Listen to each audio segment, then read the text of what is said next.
कि मु प्रणति ए चैनल रो समस्त संवाद गुड़िक तथ्य भित्तिक और सत्य उपर आधारित तेणु ए चैनल को आपण देखंतु लाइक शेयर सब्सक्राइब। मत्स्यजीवी जाल रे पड़िला कोटिए टंकार तेलिया भोला माछ एहाको क्रय करिछि एक औषध कंपानी। समुद्र को माछ मारिया को जाइथिबा मत्स्यजीवी जाल रे एक विरल प्रजातिर तेलिया भोला माछ पड़िछि जहार मूल्य 1 कोटी रु ऊर्ध्व बोली जणा पड़िछि। पश्चिम बंग दीघा मुहाण रे एही ट्रलर लागिबा परे 90टी एही प्रजातिर माछ स्थानीय बाजार को आसीथिला। प्रत्येक माछर ओजन 30 रु 35 किलोग्राम होइतिला बेले एहा कोटिए टंकारे निलाम करा जाइथिबा सूचना मिलिछि। एहाको कोलकातार एक औषध कंपानी किनिथिबा जणा पड़िछि। ट्रलर रो माछ गुडीक आसीबा परे एहाको देखिबाकू बेस पर्यटकंक भीड़ जमिथिला। सूचना योग्य जे एही माछर चर्बी एवं अन्यान्य अंश विभिन्न जीवन रक्षाकारी औषध तयारी करिबारे व्यवहृत हेउथिबारु एहा विदेश को मध्य रप्तानी करा जाय।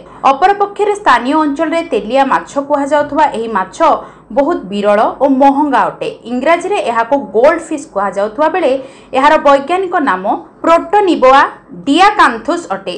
ताछड़ा अन्यान्य महंगा सामुद्रिक माछ मध्यरु एहा अन्यतम महंगा माछ बोली विवेचना करा जाय। तेबे एही माछ काहेकि एते महंगा बोली प्रश्न उठुतला बेले एही माछ इंडो पैसिफिक समुद्र रे मिले किंतु एहार संख्या बहुत कम। ओडिशार पारादीप महाराष्ट्र और गुजरात समुद्र कूलरू बेले बेले धरा जाय थाए। एहार बड़ आकारर माछ आहुरी दुर्लभ बोली कुहा जाउछि। सेहिपरि एहार औषधीय महत्व हेउछि एहार मांस रे ओमेगा 3 आयोडीन आयरन आदि पोषक रहिछि किंतु सबुठारो मूल्यवान हेउछि एहार स्विम ब्लाडर अर्थात पेटरे थिबा पोस्ता जहाको चीन जापान आदि देश रे औषध और सूप रे व्यवहार करा जाय। एहार किलो प्रति मूल्य 50,000 टंका पर्यंत पहुंची जाए।